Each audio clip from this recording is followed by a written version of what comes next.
Olá. A análise e votação do orçamento da União é uma das principais atividades do Parlamento.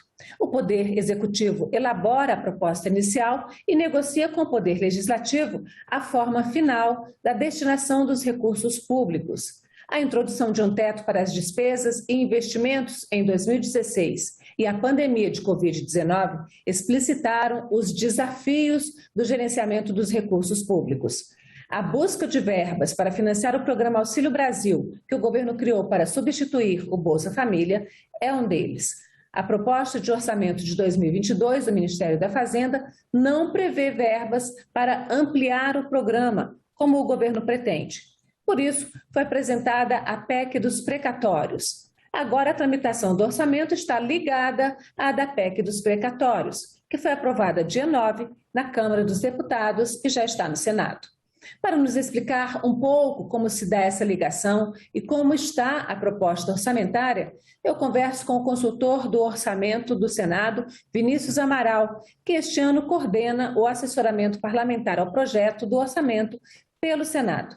Vinícius, muito obrigada pela sua presença aqui na Agenda Econômica. A questão está quente, né? A chapa está quente, né? Muito quente, Antônia. Muito obrigado pelo convite. Estarmos mais aqui a vez discutindo esse tema que é fundamental para o país inteiro.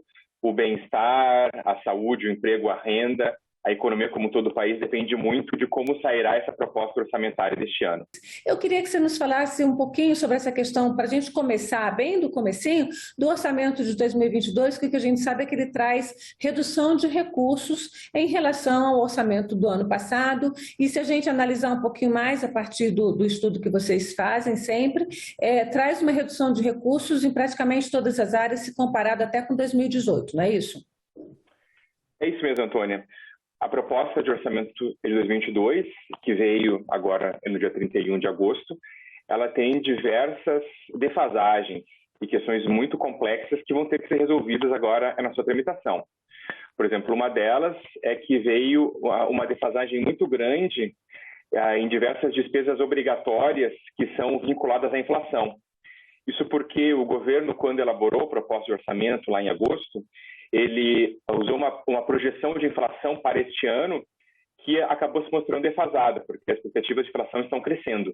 O governo estimou que a inflação fecharia este ano em torno de 6,4%, mas a inflação agora já aponta para em torno de 10%. E como muitas dessas despesas, por exemplo, as despesas previdenciárias, despesas assistenciais e trabalhistas, todas elas são indexadas à inflação, muitas delas, por exemplo, indexadas ao salário mínimo, que é vinculado ao INPC, essas despesas precisam ser corrigidas e hoje em dia não há espaço no orçamento para fazer essa correção. Além disso, o orçamento veio com pouquíssimos recursos para o combate à pandemia e também com uma série de outras despesas importantes, muito comprimidas, o que levou até recentemente o TCU a emitir um alerta para o governo federal de risco em relação à prestação de serviços públicos para o ano que vem.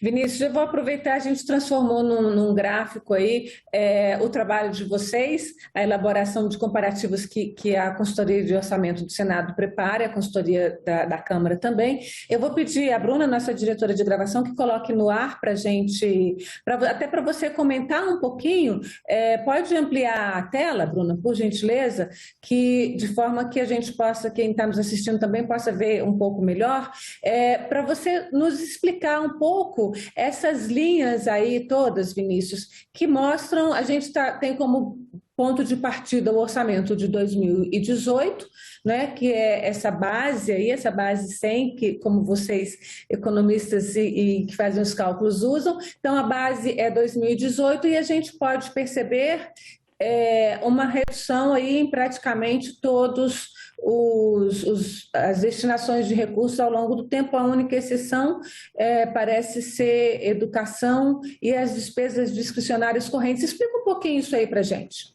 Perfeito, Antônia.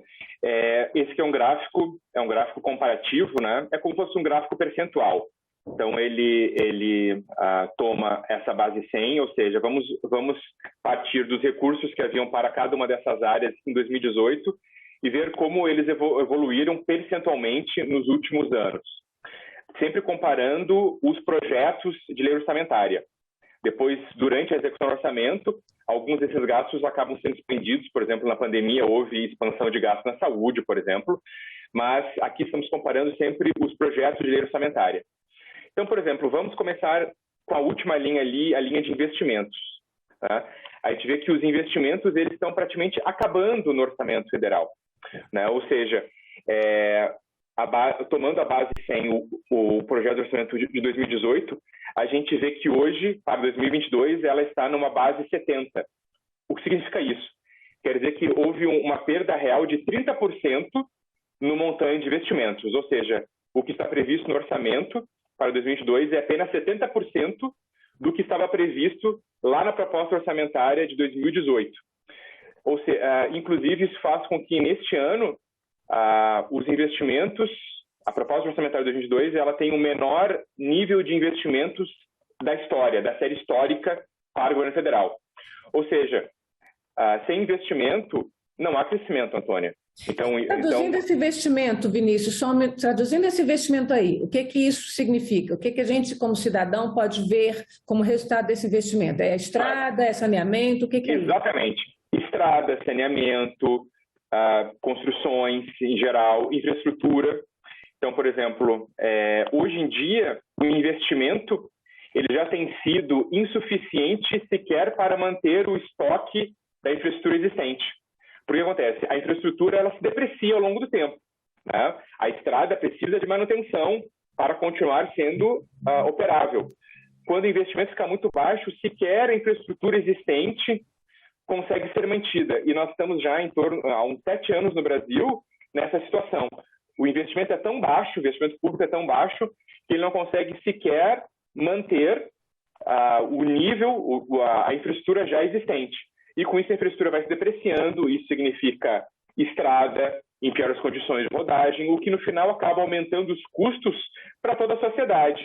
É uma estrada que vai, por exemplo, estar mais esburacada. Quando houver transporte nessa estrada, imagina uma empresa que tem que transportar seus produtos para essa estrada. Essa empresa vai ter maiores custos em função da baixa qualidade dessa infraestrutura. Significa mais mortes nas estradas, mais acidentes, enfim. É toda a depreciação da infraestrutura física do país que vai acontecendo em função desse investimento muito baixo.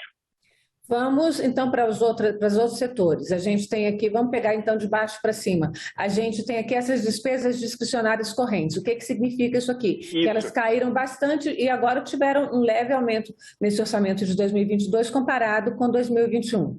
Mas ainda muito longe de 2018. Muito longe. Então, aí elas estariam em 82% do patamar de 2018, que já era um patamar baixo. Então, elas perderam ainda 18%. Isso mostra, essas despesas discricionárias correntes são as chamadas típicas de despesas de custeio. São as despesas dos órgãos públicos, as despesas que eles executam para realizar os serviços públicos. E essas despesas chegaram num nível tão baixo que o TCU recentemente, como eu comentei, ele proferiu esse acórdão onde ele aponta riscos para a qualidade da prestação dos serviços públicos para o próximo ano. No caso aqui, por exemplo, as próprias despesas administrativas e as despesas com, por exemplo, os serviços de educação, as universidades públicas, que são o maior serviço direto prestado pela União, elas puderam ser reduzidas porque se passou para o modo remoto, então diversas despesas de custeio puderam, de fato, ser comprimidas. Agora, com a volta para 2022, a princípio com uma volta das atividades presenciais, essas despesas ficam ainda muito baixas, né? Tanto que, como eu comentei, o TCU aponta riscos de prejuízos e até mesmo de paralisação de diversos serviços públicos. E entre esses serviços públicos, quais são os mais perceptíveis? Então, são a educação superior, por exemplo? O próprio funcionamento dos órgãos públicos, né? As despesas diretamente ligadas ao funcionamento dos órgãos públicos e, por exemplo, o funcionamento das universidades. Tanto é que os reitores, por exemplo, das universidades federais estão mobilizados buscando uma ampliação dos recursos porque ficou claramente muito abaixo do necessário para manter os serviços em boa operação. Vamos então para outra, ainda seguindo aqui de baixo para cima, para a saúde. A gente tem hoje menos recurso do que teve em 2018 e a pandemia não acabou, quer dizer, isso aqui é previsão para o ano que vem, mas vem caindo, né? De 2020 para cá vem caindo. Que recurso é esse aqui? Exatamente, Antônia. Esse talvez seja um dos pontos mais problemáticos do orçamento e da maneira como os orçamentos têm sido aprovados nos últimos anos. O que acontece? Então, vemos aí que as despesas projetadas para 2022 seriam apenas 92% das despesas projetadas lá em 2018. Ou seja, houve uma perda real de 8% nesses recursos, nesse montante de recursos. Isso que o ano que vem será necessário ainda termos despesas ligadas à pandemia. Tanto despesas diretamente ligadas ao atendimento de média e alta complexidade ligado ao atendimento da pandemia, quanto certamente a uma nova rodada de vacinação que será necessária, e o próprio Ministério da Saúde já sinalizou que os recursos que constam da proposta orçamentária são insuficientes para a vacinação no ano que vem, são insuficientes. Como também há toda uma demanda represada da saúde, de procedimentos eletivos que foram postergados durante a pandemia, porque todo o sistema de saúde estava voltado, dedicado ao enfrentamento da Covid. Então, diversos procedimentos foram postergados e agora será preciso dar vazão a esses procedimentos. Então, realmente, é uma situação muito complicada nós vermos que para 2022 há uma perda real em relação a 5 anos atrás. Então, mostra claramente que esses recursos são totalmente insuficientes para um atendimento adequado à saúde no ano que vem. A despesa de pessoal, a gente tem aqui uma queda significativa, né, em relação a 2018. Por que aconteceu essa queda? Isso acontece, Antônia, porque aí é uma comparação em termos reais, né? Ou seja, são valores ajustados pela inflação. E como não houve praticamente reajustes nos últimos anos para os servidores federais, então isso significa basicamente a corrosão da inflação nos salários dos servidores do público, né? E os que se aposentaram também.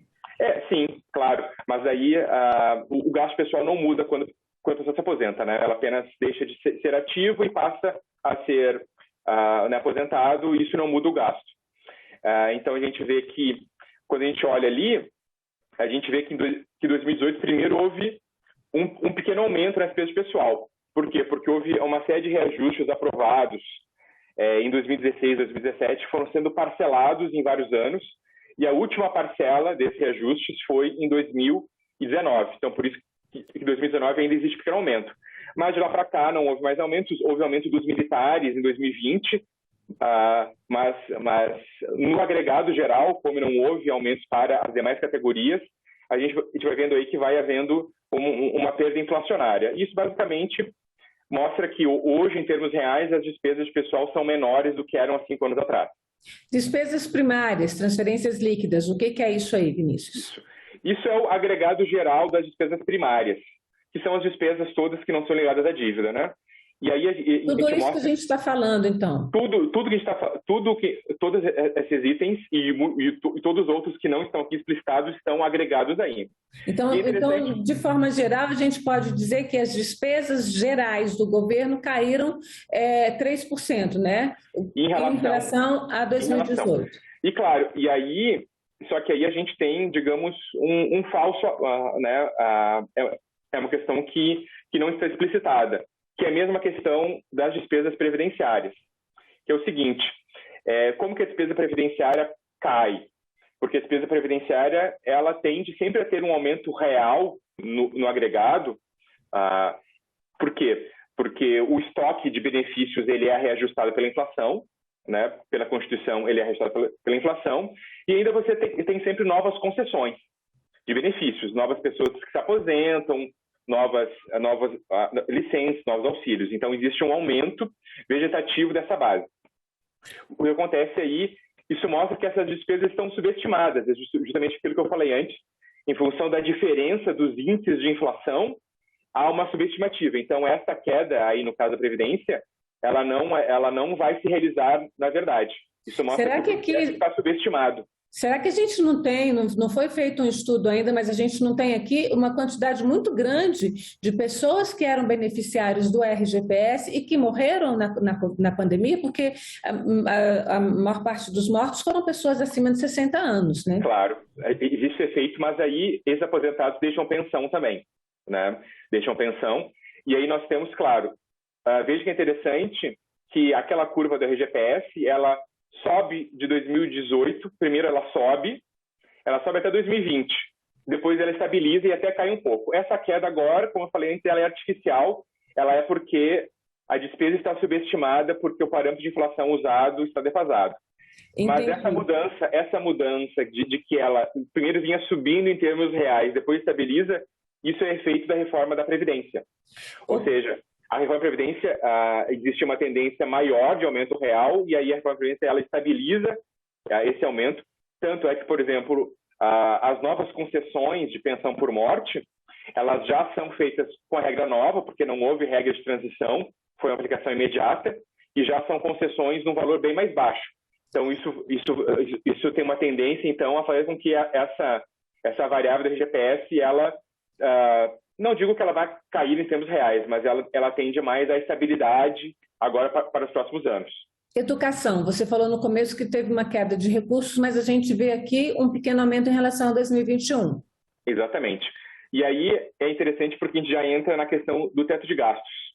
A educação tem uma parte importante da despesa de educação que não é contabilizada, que não é limitada pelo teto de gastos, que é a complementação da União para o Fundeb.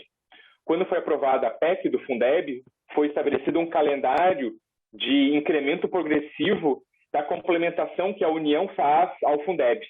Então, este aumento que nós temos para o ano que vem, ele deriva deste aumento da complementação da União para o Fundeb. Agora, as outras despesas com educação da União, que estão sujeitas ao teto, essas estão comprimidas.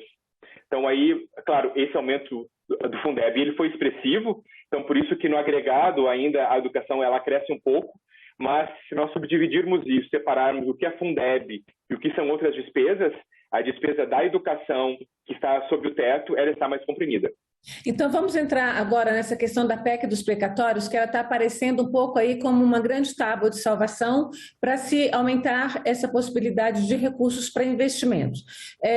Como é que entra essa questão da PEC dos precatórios? Porque ela muda o cálculo, né? Então, ela muda o cálculo de inflação exatamente para que o governo possa se beneficiar dessa inflação mais ampla do segundo semestre. Mas como é que fica o orçamento? Porque ele foi mandado em agosto, com a inflação de julho do ano passado a junho desse ano. Como é que você vai fazer um novo orçamento para o ano que vem com uma inflação que vai ser medida até dezembro, se o orçamento tem que ser aprovado até o dia 22 de dezembro?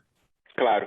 Esse é um dos grandes problemas dessa PEC, né? Então, a PEC, o que ela tenta fazer? Ela tenta abrir um espaço, ela tenta expandir, na verdade, ajustar para cima o limite do teto. O ajuste do teto, Antônia, eu creio que é inevitável. E quando nós entrarmos mais detalhes sobre a despesa da pandemia, fica evidente que o teto se tornou uma restrição excessiva para o orçamento de 2022. Não é possível fazer um orçamento minimamente aderente às necessidades econômicas e sociais do país para 2022 com o teto como está. Ele se tornou uma restrição excessiva. Então, a PEC dos precatórios ela tenta abrir um espaço. Só que ela abre esse espaço de uma forma que é bastante criticável e vem sendo criticada de forma bastante justa, digamos assim. Por que ela é criticável? Primeiro, porque esse espaço ele é aberto de duas formas. Primeiro, é feita essa limitação do montante a ser pago dos precatórios, né? Ou seja, havia uma despesa prevista de 89 bilhões de precatórios para o ano que vem. Com a PEC, o que seria pago no ano que vem seria apenas metade disso, mais ou menos. Então, essa despesa ela é jogada para frente, ou então, a menos que o credor do precatório, o detentor do precatório, aceite um desconto de 40%, ou ele negocie esse precatório com as outras formas que a PEC prevê.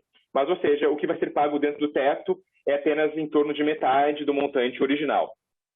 Isso, claro que é uma questão muito complicada, porque afeta a segurança jurídica.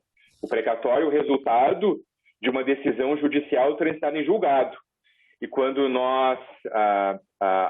quando há uma PEC que modifica o direito adquirido e a coisa julgada, ela pode e será, sem dúvida alguma, questionada no STF por alegando inconstitucionalidade. E é possível que o STF, inclusive, venha depois acatar e declarar a PEC inconstitucional, o que criaria, ou seja, a PEC tem uma base jurídica muito frágil que pode ser contestada e essa contestação pode levar a resultados imprevisíveis no futuro. Bom, Vinícius, vamos aproveitar então e passar um pouco exatamente porque a PEC diz que vem a sanar que essa questão desse novo auxílio, né, do Auxílio Brasil, e a questão também da possibilidade de recursos para a área de saúde o ano que vem. E aí eu vou pedir a Bruna para colocar um segundo gráfico, que foi feito a partir de dados do Tesouro Nacional e do próprio projeto de lei orçamentária, que são as despesas com enfrentamento da pandemia. A gente teve aí esse valor de mais, na verdade, de 500 bilhões em 2020, né, que foi o auge da pandemia. A gente tem essa estimativa aí de mais de 130 bilhões esse ano de 2021 e a gente tem uma previsão de menos de 7 bilhões, na verdade, para 2022. Esse dinheiro dá para quê? Se a gente tiver uma nova onda, se a gente precisar fazer nova vacinação e complementar a vacinação. Fica evidente de que está totalmente subestimada a demanda da pandemia para o ano que vem, né? Por exemplo, quando nós pegamos ali o grupo transferência de renda, né? Em 2020, esse foi o maior gasto, foram em torno de 300 bilhões de reais com auxílio emergencial. Agora, em 2021, tivemos a prorrogação desse auxílio emergencial bastante reduzido, que ficou na faixa de 60 bilhões, e no projeto do orçamento vieram R$0 adicionais para isso. O que veio no orçamento é apenas o mesmo montante que já costumava vir para o Bolsa Família, algo na faixa de 35 bilhões de reais. Ou seja, nós sabemos que o que tem o montante do auxílio emergencial neste ano já tem sido insuficiente para enfrentar o aumento da pobreza, o aumento da miséria no país. Isso nós estamos vendo nos indicadores econômicos e sociais e estamos vendo nas ruas do país. Ou seja, quando nós somamos o montante do Bolsa Família e do auxílio emergencial e do Auxílio Brasil do ano de 2021, nós temos em torno de 100 bilhões de reais. No projeto de orçamento tem só 35, ou seja, cai para um terço. Cai de 100 bilhões para 35 bilhões no ano que vem, considerando os dados do projeto. Aí que, claro, que surge a demanda de fazer um ajuste no teto de gastos para ampliar. Mas veja interessante, Antônia, o próprio valor que vem sendo anunciado para o auxílio emergencial do ano que vem, que seria 50 bilhões de reais, ele já representa uma redução em relação a 2021. Isso é muito importante dizer. Quando se fala em 50 bilhões do Auxílio Brasil, ou seja, a forma que for dada no programa, porque afinal a MP ainda não foi aprovada pelo Congresso, o Congresso ainda pode mudar a forma como vai ser esse programa, mas vamos tratar no agregado dos programas, né? A gente tem em torno de 100 bilhões de reais somando esses programas, todos, né, Auxílio Emergencial, Bolsa Família e Auxílio Brasil em 2021, contra talvez 85 bilhões em 2022, que são os 35 que já vieram na proposta do orçamento, mais 50 bilhões. Então, ou seja, mesmo nos montantes que vem sendo discutido, esse novo desenho, ele representa a redução do montante em relação a 2021, ou seja, nós podemos então esperar para 2022 aumento de pobreza, aumento da miséria nos indicadores e nas ruas, já que o que está sendo pago em 2021 já se mostrou insuficiente. Vinícius, a gente está com o tempo do programa quase encerrando. Para a gente fechar esse raciocínio, você falou que a PEC dos precatórios ela pode ser judicializada, pode ser um problema para o futuro do país também. Qual é a solução? Existe solução dentro do orçamento hoje para ampliar esses investimentos, essas despesas com a área social e de saúde, sem ser fora da PEC dos precatórios? Existem alternativas, Antônia. Eu tenho defendido que nós façamos uma PEC, precisa ser PEC, porque como o teto está na Constituição, ele só pode ser modificado por uma outra PEC. Mas uma PEC que seria limitada em 3 sentidos. Primeiro, seria um espaço aberto no teto apenas para 2022. E por que isso? Porque todo o arcabouço fiscal tem que ser revisado. Mas eu não acho que é o momento, já em fim de governo, de se promover um ajuste maior no arcabouço fiscal. Isso deve ser tema do próximo governo. Então, eu faria uma mudança limitada a 2022. uma mudança que fixe o montante. Fixe o montante. Eu até entendo que o montante pode ser um pouco maior do que esses 90 bilhões que têm sido falados, né? Porque as demandas são muito grandes. As demandas de saúde, de transferência de renda, de educação, que inclusive nem falamos em detalhe, mas é urgente, Antônia, urgente um programa para a recuperação do calendário escolar. Houve um prejuízo educacional monstruoso com a pandemia, porque tivemos milhões de alunos que não conseguiram acompanhar as aulas, e mesmo os que conseguiram, ensino remoto não é igual ao ensino presencial. Então é preciso um enorme esforço nacional e não há nenhum recurso no orçamento federal para 2022 para algum tipo de ação nesse sentido. Se isso não for feito, nós teremos um prejuízo educacional que irá empobrecer o país durante décadas. É praticamente uma sentença de empobrecimento do país. E aí, por final, a PEC limitada à finalidade, ou seja, limitada a despesas ligadas ao combate à pandemia e ao complemento dessas despesas obrigatórias que hoje estão subestimadas. Com isso, eu acho que a gente teria poder planejar adequadamente o tratamento da pandemia para 2022 e se restringiria o uso, que uma das grandes críticas da PEC é essa. Bom, para o que vai ser usado? Nem sequer a PEC diz que esse montante aberto será para o Auxílio Brasil. Isso tudo ficará em aberto. Então, isso restringiria a forma de uso e permitiria que recursos suficientes fossem alocados para combater a pandemia no ano que vem. Vinícius, eu quero agradecer muito a sua presença aqui na Agenda Econômica. O tema é bastante extenso, a gente precisaria de mais tempo, fica para uma próxima. Muito obrigada pela sua presença. Eu agradeço, Antônia. Obrigado. E agradeço também a você que nos acompanhou até aqui. Este programa já está em nossas redes sociais. Se você quiser falar com a gente, mande sua mensagem para agendaeconômica@senado.leg.br ou então para o 0800 61 2211, que é o telefone do E-Cidadania, e a gente está já no site do Senado, senado.leg.br/TV, e no canal da TV Senado no YouTube, que você pode se inscrever e ativar o sininho para ver a programação da TV Senado. Muito obrigada.